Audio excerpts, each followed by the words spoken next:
Shalom semuanya. Puji Tuhan.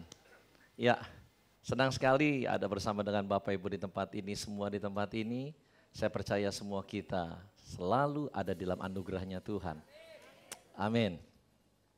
Saudara, tema daripada bulan April ini, yaitu adalah servanthood atau kehambaan Kristus. Firman Tuhan ini berkata begini, hendaklah kamu. Sampai di situ dulu saudara. Hendaklah kamu, ini berbicara adalah kehendak Tuhan, betul saudara ya? Artinya adalah Tuhan punya sebuah kehendak atas setiap kita. Apa itu kehendak Tuhan? Dikatakan demikian, dalam hidupmu bersama, kita artinya semuanya, bukan hanya satu orang saja, tetapi kita semua di tempat ini, dikatakan menaruh pikiran dan perasaan yang terdapat juga di dalam Kristus Yesus. Berarti saudara, Tuhan menghendaki setiap kita untuk memiliki kehidupan yang serupa dengan Kristus. Untuk setiap kita memiliki DNA atau sifat, sikap hati yang seperti Kristus. Seperti apa sikap hati Kristus? Dikatakan lebih lanjut begini. Yang walaupun dalam rupa Allah, tidak menganggap kesetaraan dengan Allah itu sebagai milik yang harus dipertahankan. Melainkan telah mengosongkan dirinya dan mengambil rupa seorang hamba dan menjadi sama dengan manusia. Artinya Tuhan mau untuk setiap kita bersama-sama untuk melakukan seperti yang Tuhan Yesus lakukan, yaitu adalah jangan mempertahankan hak yang ada, tetapi dikatakan hendaklah kita mengosongkan diri kita, yaitu berbicara melepaskan atau menyerahkan hak kita kepada Tuhan. Saudara, di dalam firman Tuhan kita tahu bagaimana Tuhan Yesus, dia dikatakan di sini dia telah menyerahkan haknya yang sebetulnya adalah sebagai Allah. Hak sebagai Allah itu adalah hak yang tidak terbatas, betul saudara ya? Hak sebagai Allah itu hak yang tidak terbatas. Apa aja semuanya. Tetapi dia katakan dia tidak mempertahankan hak itu. Dia menyerahkannya hak itu seluruhnya, bahkan dikatakan sampai habis, dikatakan dari serupa dengan Allah menjadi hamba. Hamba itu artinya apa? Hamba itu artinya gak punya apa-apa hak. Hamba itu seorang budak gak punya hak apapun. Jadi artinya itulah saudara kita lihat perbedaannya. Dari punya hak atas segala sesuatu yang tidak terbatas. Dilepaskan hak itu dan tidak pertahankan sampai habis, maka itu dikatakan mengosongkan diri. Sebab budak tidak punya hak apapun. Satu pun juga tidak ada. Nah saudara, Tuhan mau untuk setiap kita melakukan hal yang sama. Oleh karena itu saudara, salah satu makna daripada servanthood atau kehambaan Kristus, yaitu adalah penyerahan hak. Jadi kalau kita berbicara salah satu hal besar di dalam kehambaan Kristus, servanthood dalam tema ini adalah Tuhan mau mengajak kita untuk belajar menyerahkan hak. Kenapa saudara? Sebab begini, ketika kita mempraktekkan apa yang Yesus lakukan, yaitu adalah menyerahkan hak kita kepada Tuhan, maka apa yang dialami oleh Yesus juga kita akan alami. Coba kita lihat ayat yang selanjutnya, dikatakan begini. Ayat yang ke-9 dikatakan begini. Itulah sebabnya, artinya adalah terkait dengan sebelumnya, setuju saudara ya? Jadi hal ini terjadi oleh karena sebab sebelumnya, betul ya saudara ya? Itulah sebabnya Allah sangat meninggikan dia yaitu Yesus dan mengaruniakan kepadanya nama di atas segala nama. Saudara, jadi begini, bahwa ketika saudara dan saya kita hidup serupa dengan Kristus menyerahkan hak kita, maka sebagaimana Kristus ditinggikan oleh Tuhan ketika dia hidup di muka bumi ini, maka kehidupan kita juga akan ditinggikan oleh Tuhan. Kalau Tuhan mau kita atau kita pun bersama mau menyerahkan hak kita kepada Tuhan, please. Jangan jadikan bonus menjadi sebuah tujuan akhir. Bonusnya apa? Bonus yang tadi ditinggikan. Itu cuma bonus saudara. Tetapi tujuan akhirnya adalah kenapa saudara dan saya kita mau menyerahkan hak kita sebagaimana Tuhan kehendaki adalah karena kita mau kehidupan kita dipakai Tuhan menjadi magnet yang akan menyedot orang untuk datang kepada Kristus. Untuk menjadi magnet yang akan membawa orang untuk dapat diselamatkan, dimenangkan bagi Yesus. Keluarga kita, teman kita, mungkin itu orang tua. Mungkin orang-orang di dekat kita. Tuhan ingin bukan hanya kita yang diselamatkan. Kita berdoa, Tuhan selamatkan mereka. Tetapi Tuhan katakan, oke, aku mau selamatkan mereka. Tapi aku juga mau pakai kamu. Bagaimana? Untuk menjadi magnet yang bawa mereka untuk mengenal Kristus. Bagaimana mereka bisa datang kepada Kristus. Bagaimana mereka bisa mengenal Kristus. Bagaimana mereka bisa diselamatkan dan dimenangkan bagi Kristus. Ketika mereka melihat saudara dan saya, kita menyerahkan hak kita.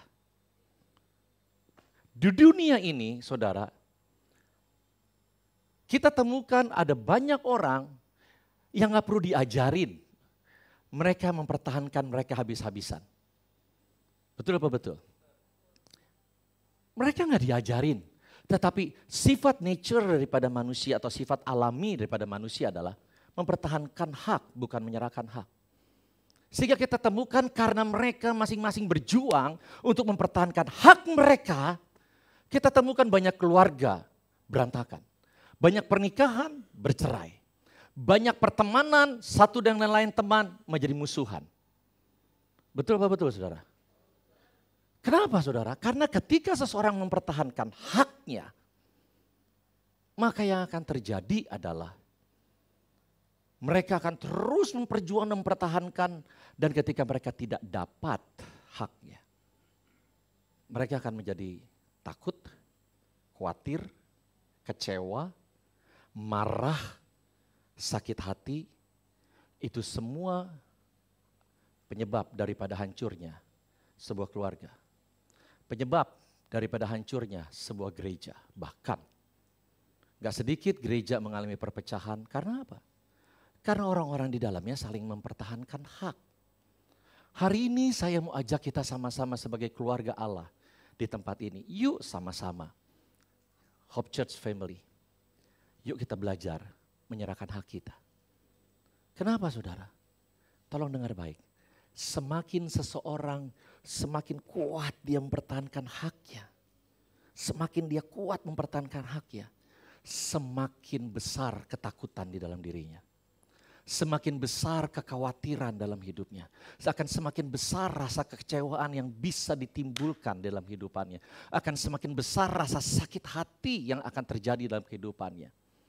Sehingga apa yang terjadi saudara? Karena semua sederet itu, sehingga kita ketemukan semakin kuat seseorang bertahankan haknya, semakin beratlah beban hidupnya. Kenapa? Stres. Di dalam kehidupan kita masalah sudah banyak. Apalagi ditambah dengan adanya ketakutan, kekhawatiran siang dan malam. Kekecewaan yang terus menggulung di hati yang lama-kelamaan menimbulkan kebencian dan mengakar kepada akar kepahitan. Saudara, itu akan menjadi beban berat tambahan dalam kehidupan kita. Sehingga banyak orang stres dan hidupnya jadi banyak penyakit. Hari ini kalau Tuhan mau mengajak kita untuk kita bersama-sama menyerahkan hak. Bukan karena Tuhan butuh haknya kita. Dia punya segalanya saudara. Betul saudara? Dia yang punya segalanya. Tapi kalau Tuhan mau kita belajar menyerahkan hak hari ini. Karena kita tahu tujuan akhirnya Tuhan akan memperlihatkan kepada kita orang-orang yang kita sayangi mereka diselamatkan Tuhan. Amin saudara. Dan bonusnya kehidupan kita ditinggikan. Dan bonusnya hidup kita bebas dari stres. Dan bonusnya kehidupan kita menjadi sehat, tidak banyak sakit penyakit. Yang setuju katakan amin. Tepuk tangan bagi nama Tuhan kita Yesus Kristus. Oke, saudara saya akan masuk lebih cepat. Yaitu adalah setelah kita ngerti mengenai tujuan daripada tema daripada bulan ini. Setelah kita paham sama-sama kemana Tuhan ingin membawa kita melalui tema pada bulan ini. Bukan kepada kepuasan diri kita. Saya ingin ditinggikan dong. Ada banyak pengajaran berkata ketika kita merendahkan diri kita akan ditinggikan Tuhan. Mereka berkata berlomba-lomba aku mau hidup merendahkan diri supaya aku ditinggikan. No, itu bukan tujuan. Memang itu akan terjadi, tapi itu bukan tujuan. Setuju saudara ya? Hari ini di tempat ini kita diajar next level, semakin lebih dewasa dalam kerohanian. Kita menjalani hidup ini bukan mata tertuju kepada diri sendiri, tapi kita mata tertuju kepada Tuhan. Dan ketika mata kita tertuju kepada Tuhan, Tuhan akan membawa kita terus berjalan naik dan semakin naik. Amin? Oke, nah saudara yang selanjutnya adalah, apa saja sih yang suka dipertahankan oleh seseorang? Ada banyak saudara, saya akan cepat untuk di area ini. Hak untuk dihormati saudara. Ada banyak orang mereka merasa berhak untuk dihormati. Sehingga ketika mereka tidak dihormati, ketika mereka direndahkan, dan mereka pertahankan hak untuk dihormati itu, mereka menjadi kecewa, marah, sakit hati dan sebagainya. Hak untuk didahulukan. Didahulukan enak gak sih saudara? Enak banget. Orang ngantri dari ujung sana sampai ujung sana. Ngantri. Tiba-tiba kita baru datang di paling belakang tiba-tiba. Pak silakan Pak, ayo Pak maju Pak sampai ke depan sekali. Aduh terima kasih, aduh maaf ya. Di hati berbunga-bunga, betul gak saudara? Enak didahulukan itu saudara. Tetapi kalau kita tidak rela melepaskan hak untuk didahulukan, bahkan kita disepelekan orang, kita tidak dapatkan hak itu untuk didahulukan. Kecewa, marah, sakit hati. Saudara, yang lainnya apa? Hak untuk membela diri, saudara. Dijelek-jelekin, difitnah, waduh. Rasanya gue mesti bela dong, ya gak? Kebenaran is justice, harus ditegakkan. Gak bisa kayak gitu kan. Kita labrak orang itu. Ngomong jangan sembarangan lu ya, mulut kayak ember. Saudara, macam-macam lah. Tapi hari ini semua ajak, yuk belajar kita menyerahkan hak. Saudara, saya belajar dalam kehidupan saya. Ketika saya dijelek-jelekan, ketika saya difitnah. Sometimes memang itu benar, sometimes. Namanya manusia punya kekurangan, betul saudara? Tetapi sometimes saya tahu ini gak benar. Saya gak berusaha untuk membela diri, saya diam. Nah, ketika saya melihat bahwa hal itu, kalau hal itu bisa membahayakan keutuhan rumah tangga saya dijelek-jelekan misalnya, itu Pak David selingkuh. Kayak gitu, kemarin itu di mall, di Empo, gandeng cewek 2 cium kiri kanan. Misalnya kayak gitu, ini kan bahaya untuk rumah tangga saya. Saya akan bicara. Jadi saya hanya akan bicara ketika itu, yaitu kepada orang-orang yang berkepentingan. Di mana saya punya pertanggungjawaban saudara. Dalam kehidupan kita punya pertanggungjawaban dan saya harus ngomong sama mereka. Misalnya kepada tim inti ketika ada orang ngomong bla bla bla bla bla. Ya saya akan ngomong itu kepada mereka. Kepada orang-orang yang berkepentingan, tujuannya adalah sebagai pertanggungjawaban saya sama mereka. Hak untuk dilayani. Ya manusia itu memang pengennya kan dilayani. Melayani itu bukan lahir dari nature manusia. Nature manusia inginnya dilayani. Tapi hak untuk dilayani. Ketika tidak dilayani ya sakit hati dan sebagainya. Maka itu orang-orang yang pertahankan hak di dalam keluarga, pernikahan, mereka menjadi sakit hati pada istri. Mereka berkata istri gue gak layanin gue. Padahal kan gue punya hak di sini. Dan sebagainya, sakit hati. Hak untuk menikmati hidup saudara. Gue udah kerja mati-matian. Di rumah gue pengen santai dong. Gue pengen main game gue mau nonton gue mau leha-leha. Gue udah seharian men. Gue mau ngapain terserah gue dong. Jangan istri bilang kayak gini, Pak pulang bantuin dong banyak kerjaan nih. Hak gue dong. Gue mau santai, itu hak gue. Jangan ambil hakku. Ada orang-orang juga merasa gue udah kerja capek. Punya duit. Sekarang mesti bantu orang, kasih duit, no way. No way. Mereka pertahankan hak itu. Ributlah dalam keluarga dan sebagainya. Saudara, saya mau ajak untuk kita sama-sama. Di dalam kehidupan kita sudah ngerti bahwa Tuhan mau kita menyerahkan hak. Katakan menyerahkan hak. Kiri kanannya bilang, mari serahkan hak. Oke, Pak, tapi menyerahkan hak gampang apa susah? Yang bilang gampang. Biasa, ini saya udah tahu jawabannya, Yang bilang gampang, yang bilang susah. Oke, yang lain adalah masih mikir Pak. Oke, it's okay. It's okay, gak apa-apa. Saya berikan jawaban buat saudara aja untuk bantu supaya tidak rasa bersalah. Oke saudara, susah saudara. Sebab kenapa ada tantangan-tantangan di dalam kita menyerahkan hak. Oke, tantangan apa aja? Saya akan cepat. Tantangan yang pertama adalah, tantangan dalam menyerahkan hak. Tantangan yang pertama adalah merasa memiliki. Merasa memiliki. Oke. Saya mau sebentar, saudara. Ini tantangan saudara ya. Rasa memiliki itu tantangan untuk kita dapat menyerahkan hak. Tapi sebentar sebelum saya teruskan khotbah, saya mau pinjam beberapa handphone. Bisa dari Pak Awi yang di sini, Pak Awi kembarannya. Oke, pinjam handphonenya. Fendi boleh pinjam handphonenya. Oke, thank you. Thank you. Ci Amanda lagi pegang handphone, pinjam handphonenya juga. Mumpung, Aji mumpung lagi ngeliat. Oke, thank you. Handphone saya banyak sekarang di tangan saya. Oke, saya mau minta tolong. Ri, boleh maju ke depan, Ri? Aduh. Hati saya lagi penuh sukacita, penuh damai. Handphone banyak di tangan. Ri, kelihatannya kamu kok gak punya handphone nih buat kamu, Ri?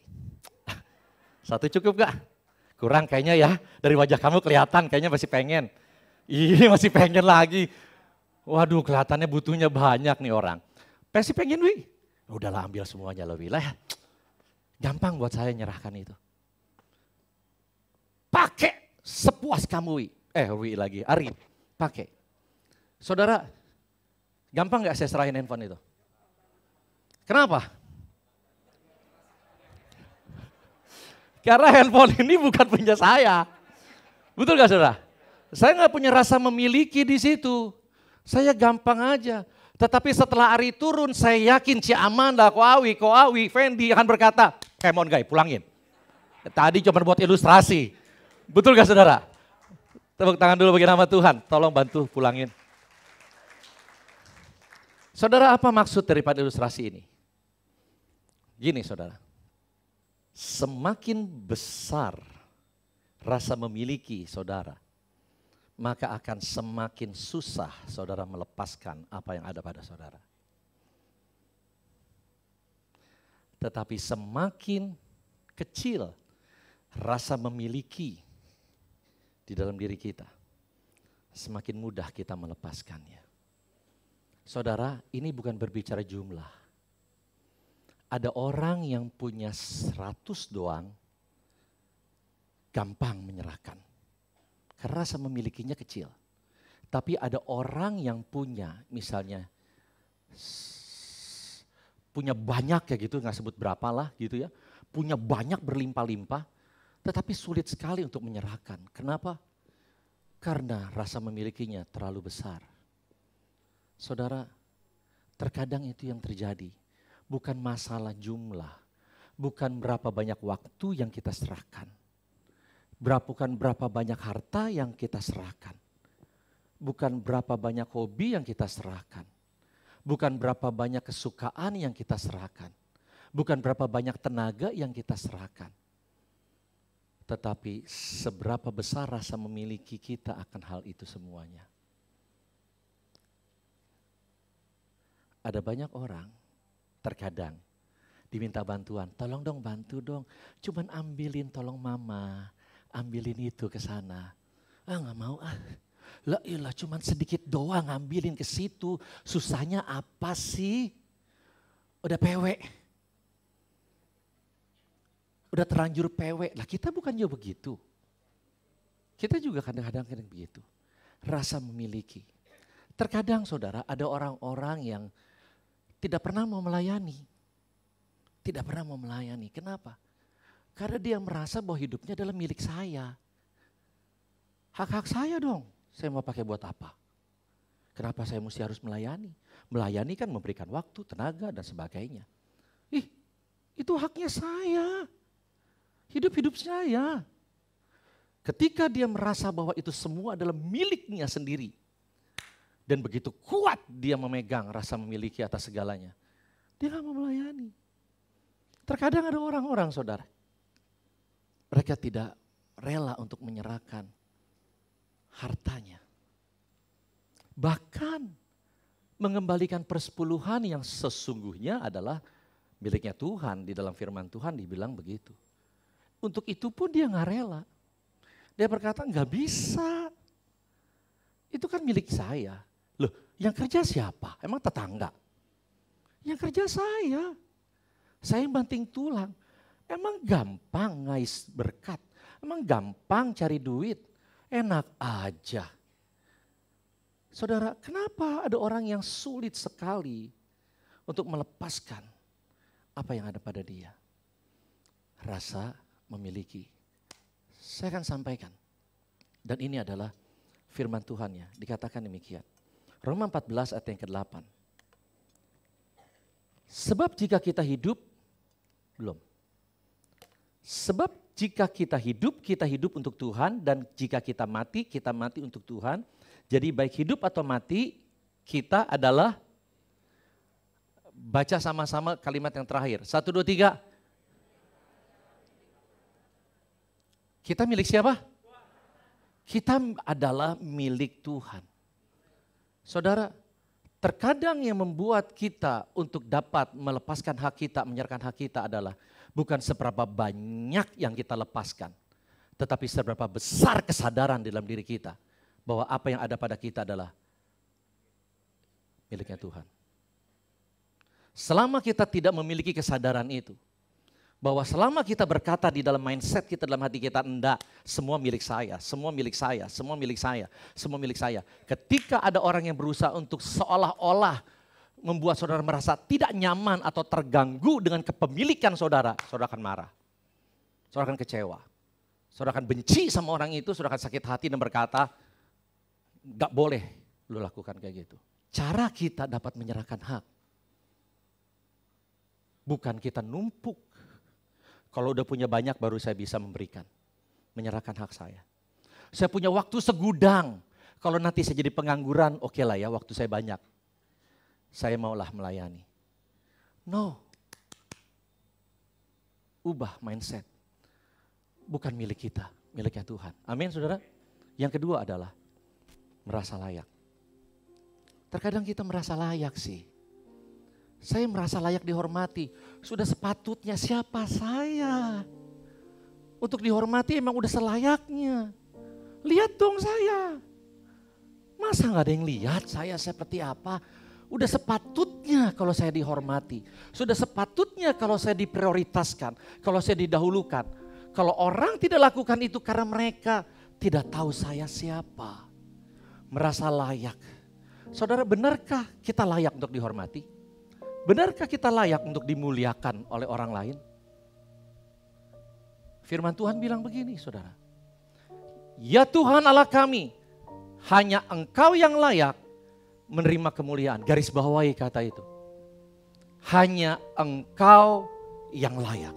Siapa yang layak? Hanya Tuhan yang layak menerima kemuliaan, kehormatan dan kuasa. Hari ini saudara saya ajak. Bagaimana cara melepaskan hak, menyerahkan hak? Enggak gampang. Tetapi dimulai kesadaran bahwa itu bukan milik kita, miliknya Tuhan. Dimulai daripada kesadaran, bukan kita yang layak, Tuhan yang layak. Lalu kalau saya nggak ditinggikan, kalau saya nggak dimuliakan, kalau saya nggak didahulukan, kalau saya nggak dihormati, kalau saya tidak dilayani, enggak apa-apa. Loh, memang saya nggak layak kok untuk mendapatkan itu. Hanya Tuhan yang layak. Sakit hati enggak? Marah enggak? Selama kita marah ketika kita merasa milik kita diambil, selama kita marah ketika kita tidak dihormati, ketika kita tidak ditinggikan, kita tidak didahulukan, kita tidak dilayani dan lain sebagainya, ketika timbul kemarahan itu, ketika ada orang berusaha mengambil hak kita, berarti kita masih merasa memiliki itu, atau kita masih merasa layak untuk diperlakukan seperti itu. Yang ketiga, yang terakhir.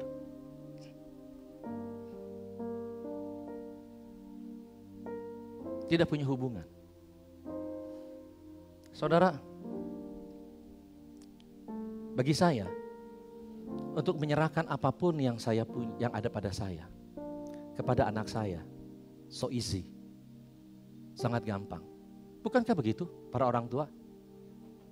Kita gampang menyerahkan segala sesuatu yang ada pada kita, kepada anak kita. Bahkan juga anak saya kepada saya.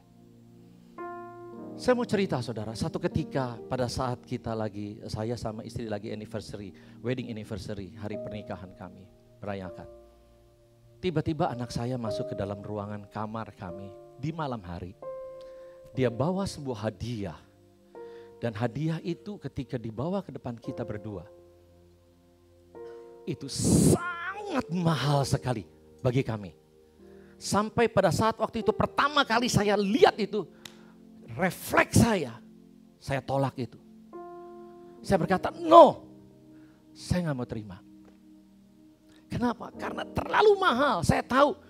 Saya tahu bahwa dia kerja dan dia kumpulkan uang sekian lama dan dia serahkan uang itu untuk membeli hadiah bagi kami berdua. Kami berkata, please no. Tetapi akhirnya ya karena itu malah dia nangis gitu saudara ya. Kok gak mau sih diterima kayak gitu ya. Saya bilang, sorry. Jangan salah paham. Bukannya tidak menghargai. Tetapi saking terlalu berharganya buat kami. Sampai gak berani untuk terima. Saudara, ketika kita punya hubungan dengan Tuhan, kita akan mudah. Semakin kita punya hubungan dengan Tuhan, semakin mudah kita merilis haknya kita. Ketika Tuhan meminta kita ampuni dia. Ada banyak orang berkata, no way, ampuni. Nah, ada banyak orang yang berkata, berikan buat dia. No way, no. Why? Karena kita gak punya hubungan. Seberapa level hubungan kita dengan Tuhan akan menentukan seberapa mampunya kita menyerahkan hak kita kepada Tuhan. Hari ini saudara, Tuhan mau mengajak kita untuk tidak menjadi orang egois. Nah, hanya ke gereja datang hanya fokus diri sendiri. Apa yang saya bisa dapatkan dari gereja? Apa yang saya bisa peroleh dari gereja? Apa yang saya bisa nikmati dari gereja? Kalau kita punya mindset seperti itu dimanapun kita berada, kita punya mindset seperti itu. Saudara, maka rasa memiliki, merasa layak, itu akan semakin mengakar dalam kehidupan kita. Kita menjadi orang yang semakin sulit untuk menyerahkan hak kita. So apa yang terjadi? Maka kehidupan kita tidak bisa dipakai Tuhan untuk menjadi magnet, membawa orang datang kepada Tuhan. Dan bonusnya itu pun tidak bisa. Saudara, Tuhan Yesus sebelum dia disalibkan, dia menyerahkan haknya di Taman Getsemani. Ayat yang sangat terkenal. Firman Tuhan berkata demikian. Ya Tuhan Allah kami. Mana? Bukan. Ya Bapakku, jikalau engkau mau ambillah cawan ini daripadaku. Tetapi bukanlah kehendakku melainkan kehendak-Mu lah yang terjadi. Maka seorang malaikat dari langit menampakkan diri kepadanya untuk memberi kekuatan kepadanya. Saudara, Tuhan tahu menyerahkan hak itu gak gampang. Saudara, tetapi ketika Yesus mengambil keputusan, aku menyerahkan hakku, bukan kehendak-Mu yang jadi, Bapa, tapi kehendak-Mu yang jadi. Firman Tuhan berkata, setelah Yesus mengambil keputusan itu, malaikat Tuhan itu datang dan menguatkan dia. Saudara, hari ini Tuhan mengajak kita untuk mengambil keputusan untuk menyerahkan hak kita kepada Tuhan. Mungkin yang selama ini buat kita stres, penuh dengan ketakutan, kekecewaan, sakit hati, kemarahan, membuat kita banyak penyakit, membuat beban menjadi semakin berat dalam kehidupan kita, dan kita tidak mengalami kemenangan demi kemenangan yang dimana Tuhan bawa kita naik level yang lebih lagi. Saudara, please, kalau hari itu terjadi, mari yuk sama-sama semua kita di ruangan ini ambil keputusan untuk menyerahkan hak. Tetapi Tuhan tahu kehidupan kita bukan di dalam gereja, kehidupan kita di luar sana. Setuju? Setelah kita ambil keputusan untuk menyerahkan hak, kita harus menjalani proses. Day by day kita diperhadapkan kepada pilihan menyerahkan hak atau mempertahankan hak. Day by day Dan itu Tuhan tahu kita butuh kekuatan. Saudara, sebagaimana Yesus kita tahu setelah dia keluar Taman Getsemani, proses itu mulai terjadi. Dia dihina, dia disakiti, dia dianiaya. Dia punya hak untuk bela, punya. Dia punya hak untuk dihormati, punya. Tapi dia diludahi oleh seorang prajurit. Saudara, ada banyak hal day by day dalam kehidupan kita. Kita butuh proses untuk menjalani, menyerahkan keputusan, menyerahkan hak kita. Oleh karena itu Tuhan tahu, dia mengutus Roh Kudus dalam kehidupan kita. So hari ini, pulang di tempat ini, jangan hanya sekedar, Tuhan aku mau ambil keputusan menyerahkan hak. Tapi berserulah, Tuhan Roh Kudus tolong saya, bantu saya untuk saya mampu menyerahkan hak saya. Saudara, dan ketika kita mempraktekkan penyerahan hidup, kita praktek menyerahkan hidup kita, yang terjadi seperti tadi saya katakan, kehidupan kita akan jadi magnet yang dipakai Tuhan untuk membawa jiwa-jiwa datang kepada Kristus, membawa jiwa-jiwa mengenal Kristus, membawa jiwa-jiwa dimenangkan bagi Kristus. Bukan karena kemampuan kita, tapi karena mereka melihat Kristus dalam kehidupan kita. Karena kita melakukan yang sama yang seperti Yesus lakukan, menyerahkan hak. Saudara, dan bonusnya kehidupan kita akan ditinggikan.